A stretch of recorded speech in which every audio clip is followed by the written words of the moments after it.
Ya hemos visto el juicio religioso al Señor Jesucristo que le hicieron en la noche, registrado en el capítulo 26, versículos 57 al 68. Y ahora vemos el juicio político. Vamos a verlo en dos partes al menos porque tiene mucho contenido, de tal manera que no queremos correr, queremos hacerlo tranquilamente, paso a paso, versículo a versículo, para que pueda tener más provecho para nosotros también, sacando enseñanzas importantísimas respecto a la persona del Señor Jesucristo en este texto narrativo del Evangelio de Mateo. Vamos a leer el capítulo 27, versículos 1 y 2, y luego leemos el versículo 11 al 14. Venida la mañana, todos los principales sacerdotes y los ancianos del pueblo entraron en consejo contra Jesús para entregarle a muerte. Y le llevaron atado y le entregaron a Poncio Pilato, el gobernador. Jesús, pues, estaba en pie delante del gobernador, y éste le preguntó diciendo: ¿Eres tú el rey de los judíos? Y Jesús le dijo: Tú lo dices. Y siendo acusado por los principales sacerdotes y por los ancianos, nada respondió. Pilato entonces le dijo: ¿No oyes cuántas cosas testifican contra ti? Pero Jesús no le respondió ni una palabra, de tal manera que el gobernador se maravillaba mucho. Hicimos esa lectura porque lo que hay entre medio, este paréntesis, habla del fin del traidor. Recuerdan de la muerte de Judas, cómo terminó finalmente quien entregó al Señor Jesucristo, versículo 3 al 10, y eso lo vimos la semana anterior. Por tanto, ahora retomamos lo que tiene que ver con el juicio político al Señor Jesucristo. El juicio religioso ya había sido hecho, ¿y cuál había sido el resultado? Que el Señor era digno de muerte porque había reconocido efectivamente lo que Él era, su propia identidad, el Mesías, el que Dios había prometido enviar a Israel, el Cristo, el Hijo del Dios viviente, como había dicho Pedro ahí en Cesarea de Filipo. Ahora, los religiosos entonces llevarían a Jesús ante el representante del Imperio Romano en Jerusalén, con el fin de lograr que la sentencia que ellos habían dado fuese corroborada por el gobernador. Recordemos que solo los romanos podían ejecutar la pena de muerte en este tiempo. Por tanto, los religiosos, los líderes judíos, llevaron al Señor Jesucristo precisamente frente al representante de Roma en Jerusalén para que éste pudiese corroborar la condena a muerte que ellos ya habían establecido y finalmente ejecutarlo. Ese era el propósito que ellos tenían. No estaban buscando un juicio justo al Señor, no estaban buscando que el Señor Jesucristo fuese juzgado de acuerdo a la evidencia, porque no había evidencia de culpabilidad, ellos ya lo habían demostrado. Recuerden que habían buscado testigos falsos para acusarlo, inclusive, lo que era evidencia de que el Señor no había hecho nada digno de muerte. Del mismo modo como el juicio religioso tenía tres partes, recuerden, primero fue llevado donde Anás, el anterior sumo sacerdote, luego a la casa de Caifás, y finalmente el capítulo 27, versículo 1, en la mañana hicieron el último juicio donde ya corroboraban finalmente, ¿cierto?, la sentencia de muerte. Venida la mañana, todos los principales sacerdotes y los ancianos del pueblo entraron en consejo contra Jesús para entregarle a muerte. Esas son las tres fases. Primero con Anás, luego donde Caifás, y finalmente se reúne el concilio para corroborar la sentencia de la noche anterior. El juicio político también se dividió en tres partes. Primero lo llevan los dirigentes judíos hacia Pilato, lo presentan delante de Pilato, eso es lo que tenemos en el versículo 11 en adelante. Luego Pilato lo envía a Herodes y finalmente vuelve otra vez a Pilato para que finalmente recibiese la sentencia de condenación y, como bien sabemos, la crucifixión.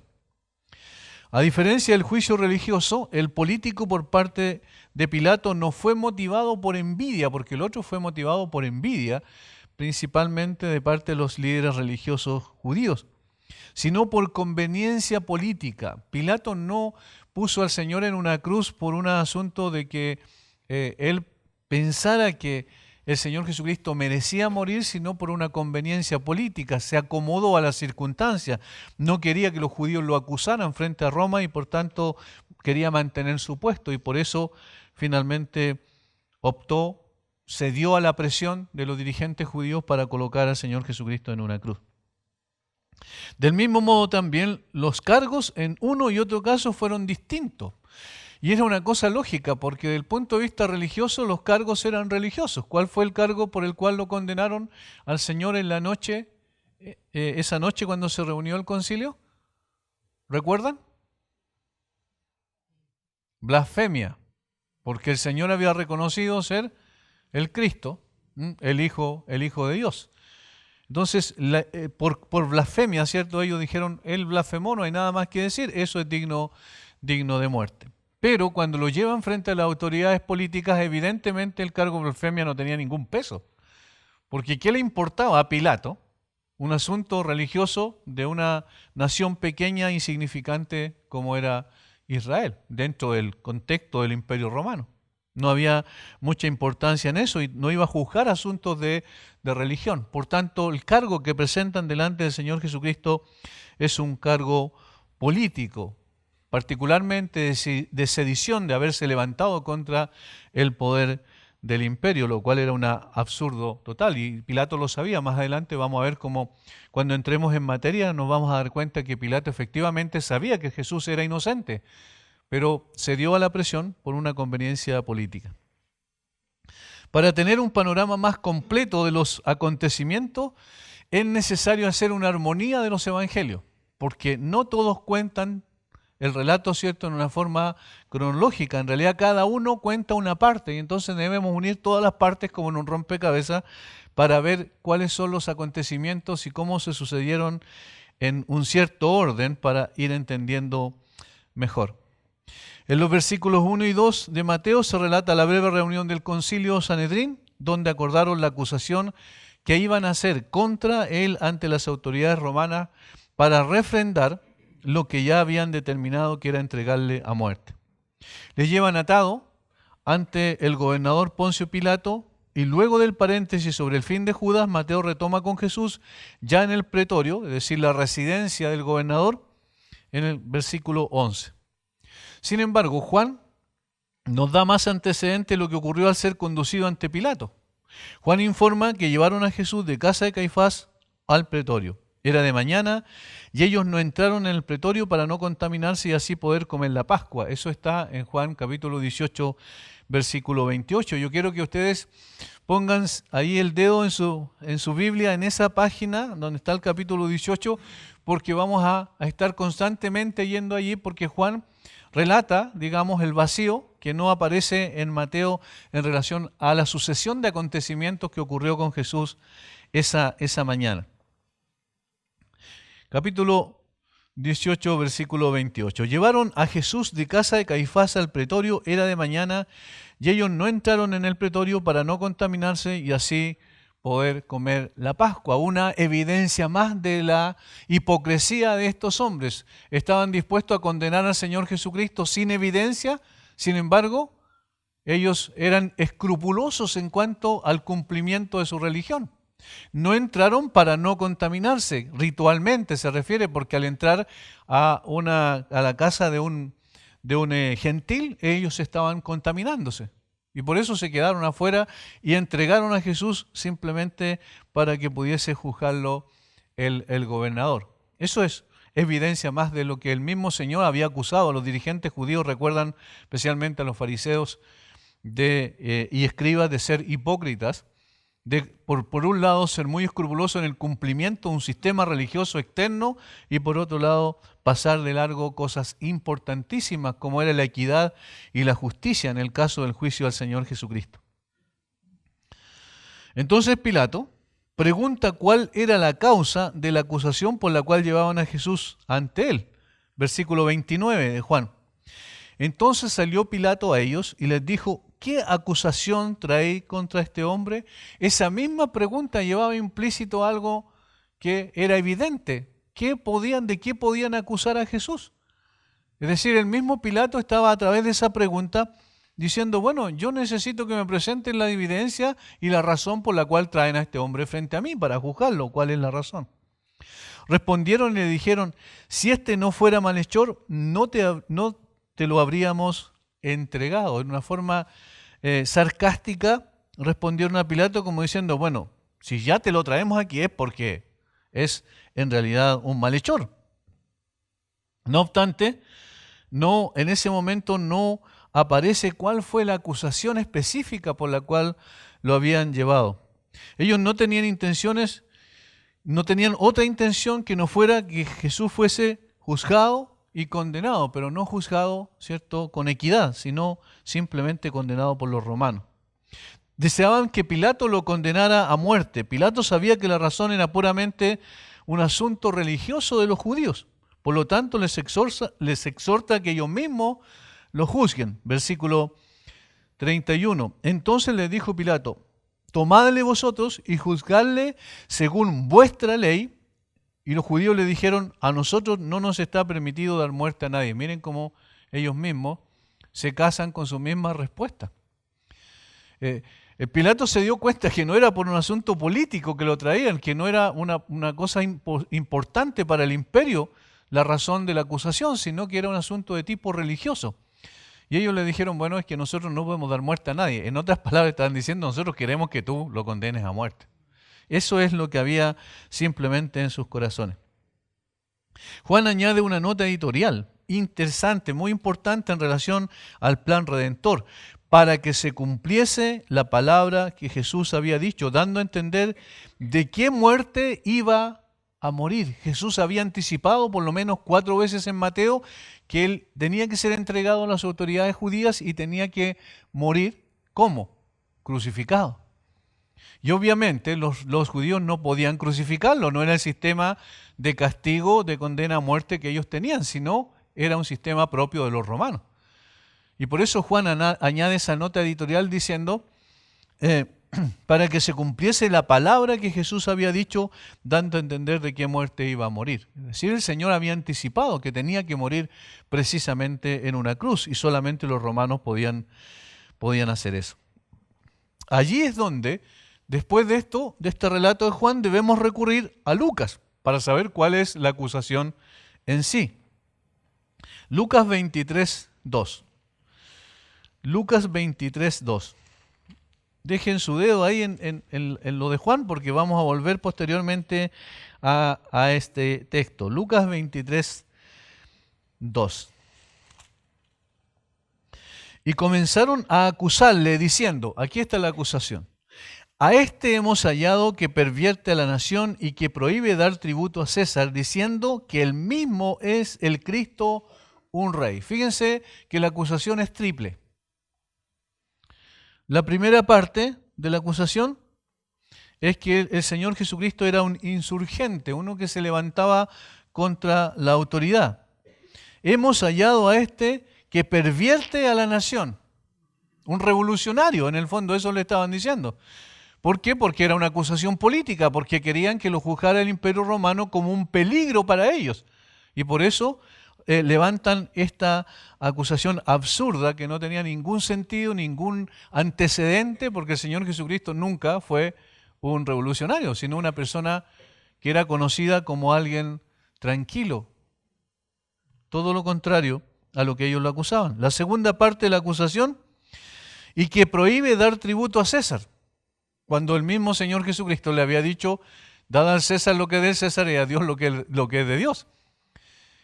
Por tanto, era absurda también la acusación. Él nunca les enseñó a los discípulos para que se rebelaran contra la autoridad y no diesen el sustento económico que el Imperio Romano exigía para aquellos que estaban subyugados políticamente bajo su autoridad. Y, en tercer lugar, que él mismo es el Cristo, un rey. Es decir, afirmaron que era un gobernante político rival. Esa es la última parte de la acusación, y que es la sedición. Se estaba levantando contra el poder establecido porque él se declaraba a sí mismo un rey. Y entonces eso competía con el César de Roma. Como bien ustedes pueden ver, esa era una mentira deliberada. En tres partes, las tres partes de la acusación no tenía ningún sustento. Era una invención de parte de ellos buscando una razón para la cual, digamos, por lo cual fuese condenado por los romanos. No había sustento bajo ninguna circunstancia respecto a la realidad. La única finalidad era que Jesús fuese ejecutado por la autoridad romana. Por esa razón la acusación es política y no religiosa. Miren, no le dijeron, nosotros lo acusamos de blasfemia, porque ¿qué le importaba a Pilato la blasfemia?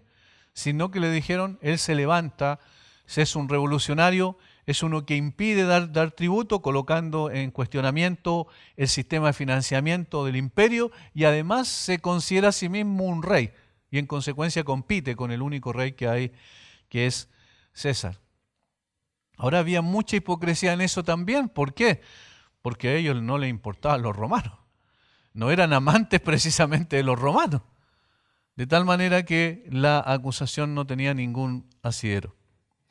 Pilato sabía que las acusaciones eran falsas. Si Jesús hubiese sido un insurgente, un rebelde contra Roma, esto sería conocido por el gobernador, hubiese sido enjuiciado y condenado mucho antes. Los romanos tenían también su sistema, digamos, de información respecto de inteligencia, respecto a lo que estaba pasando en los territorios, porque querían evitar a toda costa una insurrección de estas personas que estaban bajo su autoridad. Por tanto, hubiesen sabido que Jesús era efectivamente un insurgente y hubiesen actuado en conformidad a eso y ya lo hubiesen condenado mucho tiempo antes. Jesús estuvo más de 3 años y fracción en su ministerio público y nunca lo vieron haciendo eso. Entonces Pilato sabía que él no tenía que ver con esto. De hecho, Pilato comenzó su gobierno, digamos, en Jerusalén, en Israel, en el año 26 después de Cristo. Es decir, más o menos en el tiempo en que el Señor Jesucristo comenzó su ministerio. Por tanto, no tenía ningún sentido. Era además conocido, como dije, Jesús como un hombre pacífico. En consecuencia, era todo lo contrario, que seguramente el gobernador tenía antecedentes respecto de Jesús. Sin embargo, él se ve presionado por las circunstancias. Pilato tenía un problema con los judíos, odiaba, pero profundamente a los judíos, y en consecuencia él había hecho algunas cosas que eran aberrantes para los judíos. Por ejemplo, en una ocasión entró a Jerusalén con los estandartes de Roma, que tenían águila y tenían la imagen del César, y eso para los judíos era idolatría. Entonces ellos reclamaron fuertemente contra eso. Finalmente tuvo que él retirar los estandartes, Pilato digo, y poder echar pie atrás a lo que había definido, determinado que hiciera el pueblo. Él no lo hizo porque los judíos en realidad recapacitó y dijo que tenían razón, sino porque lo obligaron de Roma para que no produjese una insurrección de los judíos. En otra ocasión quiso construir un acueducto y no encontró mejor cosa que ir a sacar el dinero para el acueducto de las ofrendas del templo. Y eso también provocó la ira, por supuesto, de los judíos. Y finalmente mató a unos samaritanos de una forma cruel y despiadada. Y por esa razón, por esa tercera situación, finalmente Pilato fue llamado a Roma para comparecer porque había hecho algo completamente indebido, y la historia secular cuenta que finalmente fue deportado, fue exiliado a una isla y allí se suicidó. Entonces este hombre tenía antecedentes respecto de su trato a los judíos y él no quería más problemas con los judíos, porque sabía que podía costarle el cargo político que él ostentaba. Se fijan que en el fondo la razón por la cual actuó así era una conveniencia política nada más, tratando de acomodarse para no perder su puesto.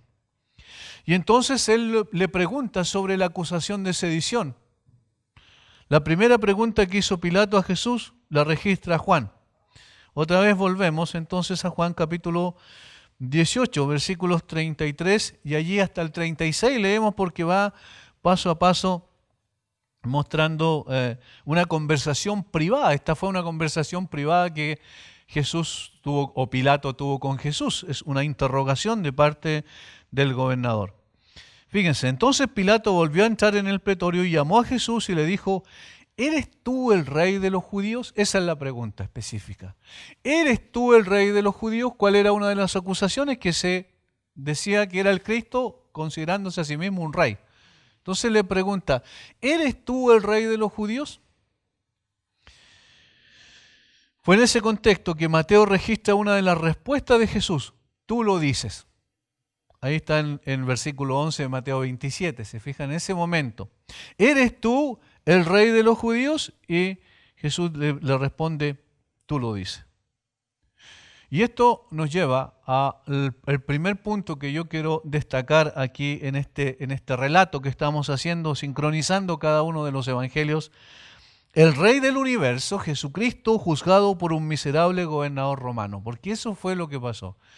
¿Quién era Pilato? Era un gobernador romano de una provincia pequeña, insignificante dentro inclusive del contexto de Roma, pero estaba frente al rey del universo. Este gobernador pequeño llevó al Señor frente a él para interrogarlo con el propósito de que él pudiese asimismo declarar en su contra y finalmente ser condenado. Ahora Pilato sabía que era inocente y cedía a la presión de los judíos simplemente para hacer lo que hizo. Evis Carballosa nos ayuda para conocer un poco sobre Poncio Pilato. Él dice: no se sabe mucho de la vida de Poncio Pilato. Los 4 evangelios contienen algo de este enigmático personaje. Además, Flavio Josefo, en sus obras Antigüedades y Guerra de los Judíos, también lo menciona. Filón de Alejandría, el filósofo judío, trata algo de la vida de Pilato, pero muy sucintamente. La historicidad de Pilato ha sido confirmada por la arqueología. En el año 1961 se descubrió en Cesarea una piedra en la que aparece su nombre inscrito. Es decir, la arqueología corroboró que efectivamente existió una persona llamada Poncio Pilato. No se sabe con certeza el lugar de su nacimiento. Unos dicen que nació en Italia, pero la realidad es que no se sabe nada de su vida hasta su nombramiento como el 5º procurador de Judea en el año 26 después de Cristo, por el emperador Tiberio, cargo que ocupó u ostentó durante 10 años, es decir, desde el año 26 al año 36 después de Cristo. En varias ocasiones Pilato provocó la ira de los judíos, como yo mencioné 3 situaciones, y finalmente los evangelios describen a Pilato como un cínico y un escéptico carente de virtudes, de la justicia y el honor promovidos por los filósofos romanos que tanto ellos destacaban. Pilato no tenía un carácter así, no era un hombre honorable, era un hombre ducho en cuanto a las cuestiones políticas, trataba de acomodarse a las circunstancias para mantener su puesto. Este hombre, que era con estas características, es el que tiene frente a él al Rey del Universo, al Señor Jesucristo, al Hijo de Dios. Este hombre que pensaba que tenía todo el poder bajo su mano, estaba juzgando a quien tenía todo el poder del universo entero, no solo de la tierra. Y por eso la conversación que llevan a cabo allí es interesante. No estamos haciendo un estudio del Evangelio de Juan, por eso no vamos a profundizar en cada parte, sino de Mateo, pero tenemos que leer lo que dice aquí respecto a esta conversación que tuvo Juan con el Señor Jesucristo para poder entender el contexto. Esta es otra de las paradojas que encontramos en este camino a la cruz del Señor Jesucristo. Porque es increíble que el juez de todo el universo se haya puesto voluntariamente, en manos de hombres corruptos para ser juzgado por ellos. Esta es una muestra más de su despojamiento. No estimó ser igual a Dios como cosa que aferrarse, sino que se despojó a sí mismo. Y parte de ese despojamiento es que Él renunció a ser tratado con justicia. Siendo el juez de toda la tierra, llegó a ponerse en manos de hombres inescrupulosos como este personaje que aparece aquí. La pregunta de Pilato: ¿eres tú el rey de los judíos?, es hecha en circunstancias que Jesús era llevado a comparecer delante de él después de ser azotado, escupido, abofeteado y golpeado con golpes de puño, es decir, muy maltratado por los dirigentes judíos. Ustedes se imaginan más o menos la situación. Era un hombre con moretones en su cara probablemente, ensangrentado, que no tenía, lo que menos tenía era una visión de un rey, ¿cierto? De una persona importante, de alguien que manifestaba honor o dignidad o realeza. Al contrario, es como dice el profeta Isaías, ¿cierto? Le veremos más sin atractivo para que le deseemos. Esa era la situación de Jesús delante de Pilato en ese momento. Y entonces cuando Pilato lo ve, era evidente, el hombre no era tonto y sabía que Jesús no podía ser el revolucionario que estaban acusando. Sabía que tampoco podía tener la dignidad de un rey, físico, humanamente, porque estaba desfigurado su rostro, inclusive al presentarse delante de él. Sin embargo, la pregunta tiene todo que ver con el tema de Mateo. Recordemos cuál es el tema de Mateo. Que Jesús es el Mesías, el Rey de Israel. Y justamente Pilato le dice esto: ¿eres tú el Rey de los judíos? Y eso es lo que Mateo ha mostrado a través de la vida del Señor Jesucristo hasta aquí, hasta el capítulo 27, en una forma bastante clara. Aunque Pilato hace la pregunta con un interés meramente político, no tiene otro interés, no quería que llegaran rumores a Roma de que no había condenado a alguien acusado de sedición. Eso es lo que a él lo inquietaba. Si él no hacía nada con el Señor Jesucristo, era posible que lo acusaran en Roma de que había un sedicioso y él no había hecho absolutamente nada en contra de él. Ahora, en la entrevista privada esta que tuvo con Jesús, quedó claro que tenían ambos, Jesús y Pilato, una diferencia enorme en su perspectiva del reino o del poder. Leamos versículo 33 en adelante. Entonces Pilato volvió a entrar en el pretorio y llamó a Jesús y le dijo: ¿eres tú el rey de los judíos? Jesús le respondió: ¿dices tú esto por ti mismo o te lo han dicho otros de mí? Pilato le respondió: ¿soy yo acaso judío? Tu nación y los principales sacerdotes te han entregado a mí. ¿Qué has hecho? Respondió Jesús: mi reino no es de este mundo. Si mi reino fuera de este mundo, mis seguidores o mis servidores pelearían para que yo no fuera entregado a los judíos. Pero mi reino no es de aquí. Le dijo entonces Pilato: ¿luego eres tú rey? Respondió Jesús: tú dices que yo soy rey. Yo para esto he nacido y para esto he venido al mundo, para dar testimonio a la verdad. Todo aquel que es de la verdad, oye mi voz. El Señor Jesucristo estaba diciendo: mi reino, yo soy efectivamente un rey, pero no de este mundo. Mi reino tiene otra dimensión. Mi reino es un reino esencialmente en ese momento espiritual y algún día será un reino literal, ¿verdad? Pero Él es el rey del universo. Estaba mostrándose a Pilato tal como era, pero le estaba diciendo: mira, en el fondo, más adelante vamos uno lo puede ver en el mismo capítulo, en los siguientes capítulos de Juan, donde el Señor Jesucristo le muestra que Él no tendría ninguna autoridad si su Padre no se lo hubiese concedido. A Pilato me refiero. Es decir, Jesús le está diciendo: mira, mi perspectiva del reino es esta. Yo no hablo de un asunto político terrenal, sino yo soy el rey de un reino totalmente distinto, de un reino espiritual. Las armas con las cuales luchamos no son armas y estrategias de tipo militar, sino son armas espirituales. Si mi reino fuera de este mundo, mis seguidores pelearían para que yo no fuera entregado, pero mi reino no es de este mundo. ¿Ven el énfasis que hace el Señor Jesucristo? Y esto es lo que yo vine a hacer, a dar testimonio de la verdad. Esa es la razón por la cual yo he venido a esta tierra. Entonces Pilato pensaba que la autoridad y el poder militar es la que establecían a los reinos, obviamente, de la perspectiva de este mundo. Luego de oír la respuesta de Jesús, tú lo dices, Jesús salió al balcón del pretorio, Pilato salió al balcón del pretorio y dijo: yo no hallo ningún delito en él. Fíjense Juan 18:38. Le dijo Pilato: ¿qué es la verdad? Y cuando hubo dicho esto, salió otra vez a los judíos y les dijo: yo no hallo en él ningún delito, no tiene este hombre delito. Y eso es muy interesante. Recuerden qué es lo que dijo Judas cuando finalmente entregó las monedas. He entregado aún inocente. O sea, Judas reconoció que Jesús no tenía ningún delito. Los dirigentes judíos reconocieron que Jesús no tenía ningún delito al contratar prácticamente a personas para que testificaran falsamente en contra de Jesús. Si él tenía algún delito, no era necesario pagarle a gente para que testificara con un testimonio falso. Es decir, los dirigentes judíos que lo condenaron reconocieron y sabían fehacientemente que Jesús era inocente. Aún, como vimos en esa ocasión, aún los demonios ni siquiera insinuaron que Jesús era culpable.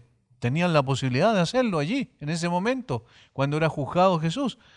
Tampoco el principal gobernante de los romanos en ese lugar.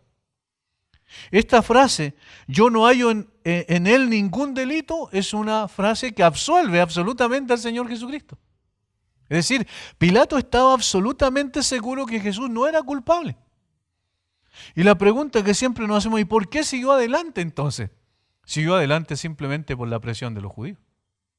Como dije, por conveniencia política, pero no porque el Señor Jesucristo haya tenido alguna falla. Es tremendo, es maravilloso ver cómo los juicios asociados y todas las personas que participaron reconocieron que Jesús no tenía pecado. Por eso él mismo dijo en una oportunidad, ¿alguien me puede redarguir de pecado? No había nadie que pudiese hacer eso. Y hermanos, esto es muy importante porque el hecho de que Jesús fuese inocente en su vida, viviera una vida perfecta, entonces es el sustento, el fundamento para que también su muerte en la cruz fuera una muerte para salvación de los pecadores. Porque tenía que ser un sacrificio perfecto. Por tanto, esto es muy, muy importante. Jesús, vivió una vida perfecta para ser nuestro perfecto Salvador.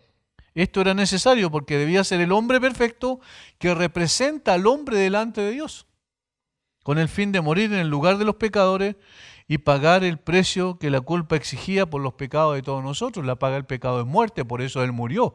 Pero esa muerte tenía que ser de alguien, esa ofrenda tenía que ser completamente perfecta. El perfecto Salvador entonces estaba en manos de hombres corruptos para ser juzgado. Otra vez, esto nos asombra. ¿Cómo Jesús se entregó en manos de personas corruptas, como el mismo Pilato, como los mismos dirigentes judíos? ¿Cómo no levantó una mano para defenderse? Nunca se defendió. Porque eso era el plan del Padre. Ese era el propósito por el cual había venido a esta tierra. Tenemos un Salvador extraordinario. Entre más lo conocemos, más nosotros vamos quedando impresionados con la manera en que Él actuó frente a las injusticias más grandes que una persona puede haber experimentado. Pilato sabía que los dirigentes judíos odiaban a Roma. Si Jesús hubiera sido un sedicioso, lo habrían apoyado en lugar de denunciarlo. Por tanto, la acusación estaba motivada simplemente por odio a Jesús, por envidia, porque estaba cautivando a la gente a través de su enseñanza. Recuerden que Él enseñaba no como los fariseos, ¿cierto?, y los escribas, sino con autoridad, de una manera distinta. Y esto quedó de manifiesto, el odio que había, porque a pesar de que Pilato no halló culpa alguna en Jesús, los religiosos judíos siguieron acusándolo. Fíjense, volvamos ahora a nuestro texto de Mateo, porque allí podemos verlo con más claridad. Versículo 12, Mateo 27, 12, dice, y siendo acusado por los principales sacerdotes y por los ancianos, nada respondió. Siendo acusado, dice, y eso siendo acusado, en realidad significa, en el original, tiene la idea de y mientras era acusado o mientras estaba siendo acusado. Es decir, no fue una sola acusación, no fue un momento en que ellos lo acusaron, sino que persistieron constantemente acusándolo delante del gobernador. Seguramente a gritos, porque no entraron al pretorio, pero a gritos desde afuera estaban diciendo una serie de acusaciones en relación al Señor Jesucristo.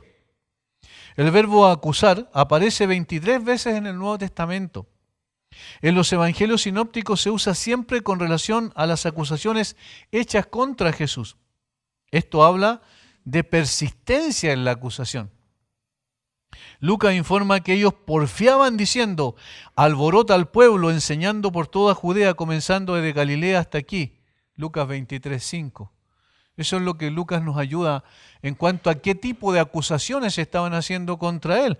Si ustedes se fijan, decían una serie de cosas, porque Mateo relata: y siendo acusado por los principales sacerdotes y por los ancianos, nada respondieron. Pilato entonces le dijo: ¿no oyes cuántas cosas testifican contra ti? Es decir, eran muchas cosas que decían en contra de Jesús. Eso mostraba que eran falsas sus acusaciones, porque no se ponían de acuerdo ni siquiera en hacer una acusación puntual, específica, sino que decían una cantidad de cosas con el propósito de que Jesús fuese condenado. Aumentaron la presión sobre Pilato intentando encontrar una acusación contra el Señor Jesucristo, porque estaban un poco desencantados con la opinión de Pilato. Yo no hallo, ¿cierto?, ninguna culpa en este hombre.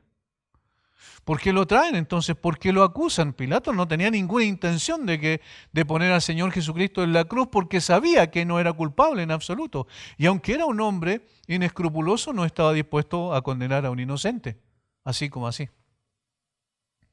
Pero la presión de los dirigentes judíos pudo más, y la debilidad de carácter de Pilato fue la que en definitiva cedió ante esta presión permanente que estaban haciendo con él.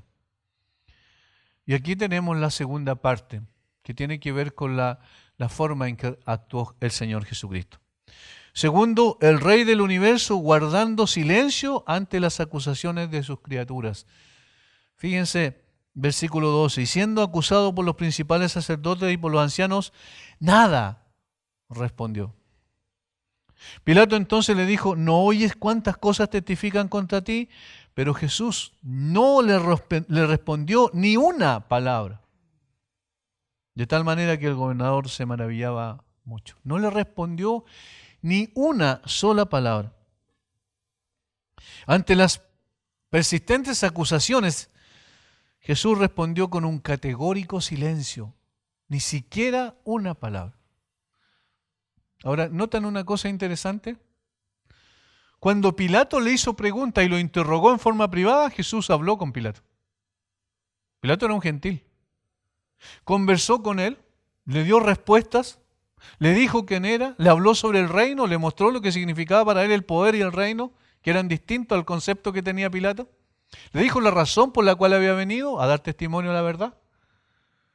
Pero cuando se trató de defenderse frente a las acusaciones que le hicieron, guardó silencio. No dijo absolutamente nada. Todos esperaban que se defendiese ante sus acusadores, que declarara su inocencia.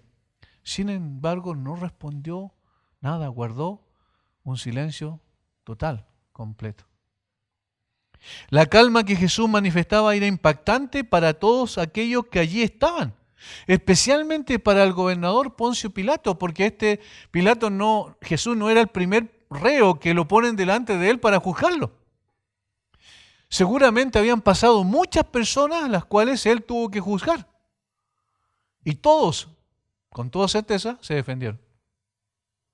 ¿Qué pasa cuando llevan a alguna persona y lo acusan? ¿Qué es lo primero que hace la persona si tiene la posibilidad de hacerlo? Defenderse. Comenzar a argumentar. Tratar de dar todos los argumentos habidos y por haber para intentar defenderse de la acusación. Más aún cuando, en este caso, la vida de él pendía de eso. Y entonces, cuando el Señor Jesucristo nos dice una palabra, esto fue impactante. Esto fue un mensaje en sí mismo. La mejor defensa que él pudo hacer es guardar silencio, porque no tenía que demostrarle a los hombres que era inocente, porque él sabía que él era inocente, su padre sabía que era inocente. No tenía que decir nada, ni quitar ni añadir nada a lo que ya había dicho, porque eso no iba a cambiar el corazón de los judíos, ni el de Pilato. Para demostrar su supuesta inocencia, muchas personas no solo probablemente argumentaban, sino que finalmente cuando ya no podían argumentar pedían clemencia, misericordia para que no fuesen llevados a la muerte. Jesús no hizo nunca eso. Al punto, tan impactado quedó Pilato que al final dice, de tal manera que el gobernador se maravillaba mucho, no podía creer cómo este hombre, que él sabía que era inocente, sin embargo no abrió su boca para defenderse.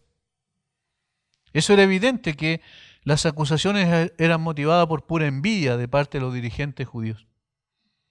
Vuelve entonces a Jesús y le dice, ¿no oyes cuántas cosas testifican contra ti? En otras palabras, está diciéndole, defiéndete. Yo sé que tú eres inocente, pero defiéndete, di algo en tu favor. Pero Jesús persistió en su silencio. El profeta Isaías ya lo había anticipado, ¿recuerda? Angustiado él y afligido, no abrió su boca. Como cordero fue llevado al matadero y como oveja delante de sus trasquiladores, enmudeció y no abrió su boca. Isaías 53:7. Es extraordinario las profecías, lo específico de las profecías y el cumplimiento de ellas. No sé si se han dado cuenta, las profecías de la Biblia son profecías predictivas, es decir, predicen hechos, eventos y personas en una forma muy singular y específica. Miren los detalles de esto. Como cordero fue llevado al matadero y como oveja delante de sus trasquiladores enmudeció y no abrió su boca. Estaba frente a los que podían, al hombre que podía quitar la vida de él o preservar su vida. Pero él no abrió su boca. 700 a 740 años antes de Cristo, Isaías había dicho esto respecto al Señor Jesucristo. Y él viene y cumple exactamente lo que se había dicho de él. El silencio de Jesús era absoluto y como dice A.T. Robertson, un teólogo, esa dignidad silenciosa maravilló a Pilato y aún así estaba extrañamente impresionado. Yo nunca he visto una persona así. Tienen que haber pasado muchas cosas por su mente que obviamente tendríamos que especular, pero fue evidente que fue impactado por el Señor Jesucristo. Esto es, como dije, un mensaje en sí mismo, el hecho de que él no hubiese dicho absolutamente nada. Si Pilato hubiera sabido, imagínense, que Jesús era el Cristo, el Hijo del Dios viviente, y hubiese entendido lo que implicaba esto, su asombro sería mucho más profundo todavía, porque estaría entonces reconociendo que delante de él estaba el Rey del universo, y el Rey del universo y el Juez del universo guardó silencio frente a los acusadores. No sé si se dan cuenta la magnitud de lo que esto significa. Nosotros podemos ser acusados por algo que no hicimos, pero somos hombres. Tenemos un montón de debilidades y fallas en nuestro carácter. Y de algo seguramente más de algo tendrían que acusarnos, más de alguna acusación valdría en contra de nosotros. Ahora, si nos acusan por un crimen específico y nosotros fuésemos inocentes, ¿cómo reaccionaríamos frente a eso? Estaríamos defendiéndonos, pero con todo. Y aunque pasaran los años en la cárcel, seguiríamos defendiendo nuestra inocencia. Pero Jesús guardó silencio. No se defendió en absoluto. Hermanos, esto es totalmente contrario al carácter natural nuestro. Por eso es que yo he dicho muchas veces acá, y entre más conoce a Jesús, uno más se convence de eso. Nadie pudo haber inventado una persona como Jesús. No puede haber sido producto de la imaginación. Porque todos los dioses que inventaban los antiguos, ¿cierto?, eran producto de su imaginación y todos los dioses tenían fallas porque ellos tenían fallas en su carácter. Eran de alguna manera la expresión de su propio carácter con el cual constituían dioses. Pero Jesús es diferente. Es completamente diferente. Nunca hizo algo para defenderse. Es asombroso que el que es llamado el Logos de Dios, recuerdan Juan, en el principio era el Logos, dice literalmente en el griego, y el Logos era con Dios y el Logos era Dios. Y Logos significa pensamiento, razón, palabra, es decir, es la palabra de Dios mismo, encarnado, eso es lo que era el Señor Jesucristo. Y sin embargo, Él guarda silencio ante los hombres insignificantes, llenos de corrupción y de maldad y de engaño. Y él simplemente no dice nada. Sabía que las acusaciones eran falsas. Ese silencio resonó como un trueno en los oídos de todos los que allí estaban, seguramente. Fue un impacto más grande que cualquier palabra que hubiese salido de la boca del Señor Jesucristo. Y sigue resonando en nuestras conciencias, cautivada por el Espíritu de Dios, quienes por la gracia del Señor lo hemos conocido, quedamos también impactados al ver su actitud frente a la injusticia. El autor de nuestra salvación comparecía ante hombres que lo acusaban intensamente. Sin embargo, no abrió su boca y fue llevado al matadero como cordero sin emitir palabra alguna. El silencio de Jesús es más fuerte que cualquier discurso que él haya hecho. En ese momento estaba confrontando a sus acusadores con ese guardar silencio, no defenderse. Ahora alguien puede decir, bueno, pero es que estaba asustado. Probablemente el hecho que estaba a punto de ser condenado a muerte tiene que haber impactado profundamente a Jesús. Pero Jesús responde con una tranquilidad enorme. Él tenía una paz tremenda porque ya la lucha había acabado. ¿Recuerdan dónde fue la lucha? En el huerto de Getsemaní. Y él ya había vencido y había determinado ir a Jerusalén, digamos ir a la cruz, y no había vuelta atrás, de tal manera que él tenía paz y tranquilidad en ese momento. Eso tiene que haber sido impactante también para el gobernador que estaba delante de él. No era producto del temor a los hombres en absoluto. Jesús no temía morir, ser castigado físicamente, ¿ciertos? Y que se burlaran de él y colocarlo en la cruz. Recuerden que en Getsemaní luchaba por otra cosa, y era por beber la copa de la ira. Y eso es mucho más fuerte que lo que los hombres le podían hacer. Por tanto, el temor de Jesús no tenía nada que ver con un temor hacia los hombres, en absoluto.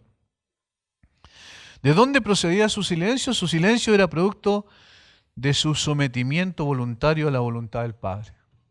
Esa era la razón de su silencio. Él había determinado obedecer al Padre hasta la muerte, y muerte de cruz. ¿Recuerdan lo que dice Pablo en Filipenses 2? Era necesario que fuera a la cruz para poder salvar al hombre conforme al plan del Padre. Nadie le quitaba la vida, sino que Él la ponía gustosamente, eso es lo que Él dijo, y poderosamente la volvería a tomar. Nadie le quitaba la vida, Él la ponía, la ofrecía voluntariamente, porque era la manera en que tenía de salvar al hombre y dar gloria a su Padre. Esa es la razón del silencio. Su silencio honraba al Padre y bendecía a quienes éramos sus enemigos, y ahí iba a salvar en toda la historia de la humanidad. Sin la cruz, bien sabemos, no hay salvación. Sin sometimiento del Hijo a la voluntad del Padre, no habría esperanza para el pecador perdido. No había nada que hacer. Jesús guardó silencio delante de los hombres, pero ese mismo silencio delante del Padre era un rotundo, hágase tu voluntad. Para los hombres, silencio delante del Padre, hágase tu voluntad. Ese era el significado real delante del Padre de lo que Jesús estaba haciendo en ese momento. Jesús estaba diciendo, yo estoy de acuerdo con tu plan, yo voy a cumplir perfectamente tu plan, pase lo que pase, ocurra lo que ocurra. Y aunque estos hombres injustos estén levantando calumnias contra mí, yo no me voy a defender. Porque esa es tu voluntad. El silencio delante de sus acusadores era el mayor discurso sobre el amor, porque ¿cuál era la motivación? Amor incondicional a personas que merecíamos el juicio, el castigo y el infierno. Él guardó silencio por amor a nuestras almas. Es interesante que vemos la vida de Jesús en los 4 evangelios y nunca lo vemos defenderse, nunca Él se defendió. Nunca realizó un milagro que lo beneficiara a Él. Nunca usó su poder en su favor. ¿Recuerdan cuando lo apresaron en el huerto de Getsemaní? Y Él se entregó voluntariamente. Y cuando Pedro sacó la espada y Él dice, no, si yo quisiera, pediría a mi Padre y me daría muchas legiones de ángeles. Nunca hizo un milagro que lo favoreciera. Nunca usó su poder para sí mismo. Todo fue por nosotros y para la gloria del Padre. Esa es la razón. Por eso es que la belleza de Jesús resplandece mucho más. Entre más se acerca a la cruz, más más grande vamos viendo a nuestro Señor, más maravilloso en su carácter esencial. Su actitud de sumisión era la que terminaría con su gloriosa exaltación a lo sumo. Con razón el Padre había dicho 2 veces, este es mi Hijo amado en el cual tengo complacencia. Él me satisface plenamente. ¿Por qué? Porque se sometió a la autoridad y a la voluntad del Padre. Hermanos, este es un fuerte incentivo para que nosotros podamos obedecer al Señor. Si el Hijo obedeció de esta manera al Padre, ¿por qué nosotros nos cuesta tanto obedecer al Señor? Porque todavía queremos seguir haciendo nuestra voluntad. El gran problema nuestro, y en eso tenemos que ser sinceros, es decir, yo quiero hacer mi voluntad y no la tuya. Nosotros cambiamos lo que Jesús dijo. Jesús dijo que no se haga mi voluntad sino la tuya. Nosotros decimos que se haga mi voluntad y no la tuya. ¿Y esa no es la lucha que tenemos permanentemente? Nosotros estamos siempre tratando de defendernos porque todavía el yo está demasiado vivo. Si el yo estuviese muerto, ya no nos defenderíamos, porque cuando alguien puede patear a un muerto y el muerto no va a hacer absolutamente nada. El gran problema nuestro es el orgullo, y eso es lo que necesitamos. Al mirar al Señor Jesucristo vamos aprendiendo que en realidad eso no tiene sentido. Porque nosotros somos simplemente hombres, pero Él era el Dios hecho hombre. Y sin embargo guardó silencio frente a sus acusadores. Nunca se defendió. En esta primera parte que vamos a ver, como dije, en 2 partes, lo del juicio político, nosotros aprendemos de que Jesús manifiesta su dignidad como el Hijo eterno de Dios sometiéndose a la autoridad del Padre. Voluntariamente, porque Él dice, recuerden que dice que Él se despojó a sí mismo, no fue despojado. Dice que Él se humilló a sí mismo, no fue humillado.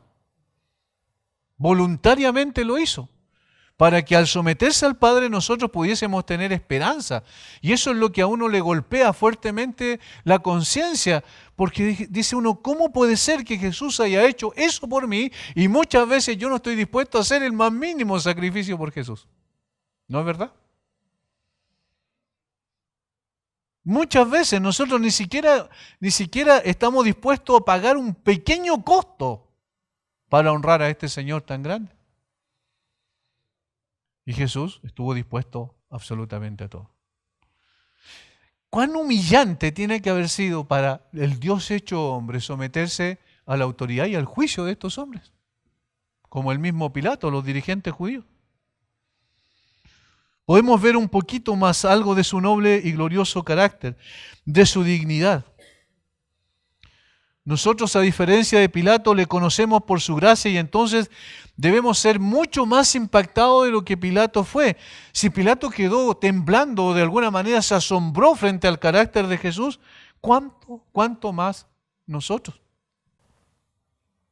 Más aún, cuando todo su ser estaba dispuesto para ir a la cruz y salvar al más vil de los pecadores. A cada uno de nosotros que solo merecemos el infierno. Eso nunca debemos olvidarlo, debemos recordarnos todo el tiempo, porque esto es el Evangelio. El Evangelio es que yo merezco el infierno, pero el Señor me dio el cielo gracias a su obra. Yo me gané algo con mis pecados y eso es la condenación eterna, pero Jesucristo al colocarse en mi lugar me dio lo que yo nunca me gané, que es el cielo. Y esa es la salvación eterna. Eso siempre tiene que estar en mi corazón, porque de esa manera yo voy a valorar mucho más todavía mi relación con el Señor Jesucristo. Porque ¿de qué se trata el cristianismo? De una relación personal con Jesucristo. Esta es la vida eterna, que te conozcan a ti, al único Dios verdadero, y a Jesucristo a quien has enviado. En ese conocimiento, no de un conocimiento intelectual, sino un conocimiento relacional. Nuestra relación con el Señor Jesucristo es la que debemos cultivar cada día, hermanos, y eso lo hacemos a través de la oración, y eso lo hacemos a través de leer permanentemente las Escrituras, de meditar, reflexionar en lo que Él ha dicho. Miramos a Jesús Y necesariamente cada vez que se nos va abriendo todavía mucho más la comprensión, pero no solo en nuestra cabeza, sino también se va ensanchando nuestro corazón, como una reacción lógica. Él nos amó primero, nosotros le amamos a Él. Pero le amamos más cuando más lo conocemos. Y eso es lo que nos enseña a través de esto. Todos sus pasos hacia la cruz están motivados o estaban motivados por amor, a quienes nunca merecimos ser amados, y obediencia gozosa al Padre, autor de este maravilloso plan de redención que nos ha traído esperanza y vida eterna.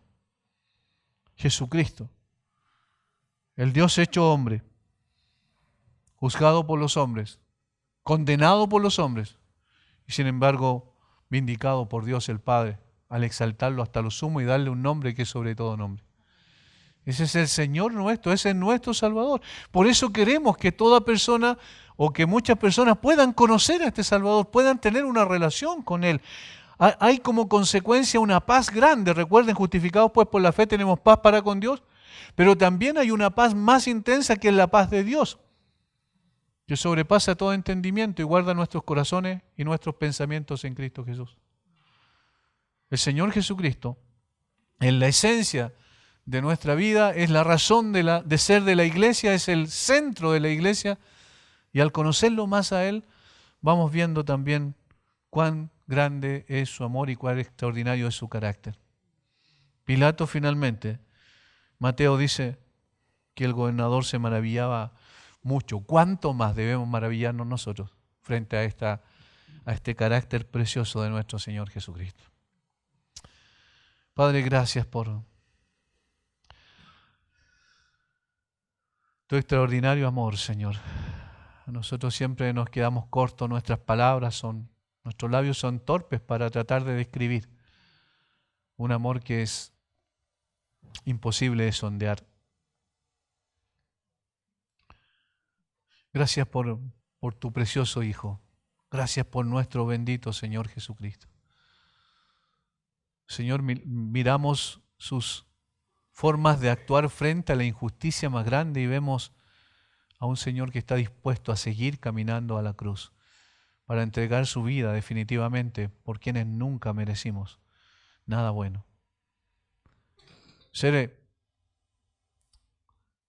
Señor,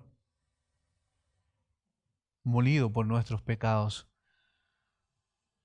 recibir la justa ira tuya que merecíamos nosotros sobre Él para darnos una vida verdadera, una vida eterna, una vida que trasciende, Señor, los límites de este mundo. Cuánta gratitud debe haber en nuestros corazones. Así como este gobernador pagano se maravilló al ver a Jesús, nosotros hemos de maravillarnos cada vez más cuando descubrimos un poquito más de su noble y glorioso carácter. Danos de tu gracia para reaccionar consecuentemente con lo que Jesús es e hizo por nosotros. Bendice a mis hermanos. Gracias por este tiempo. Oramos en el nombre precioso de Cristo. Amén.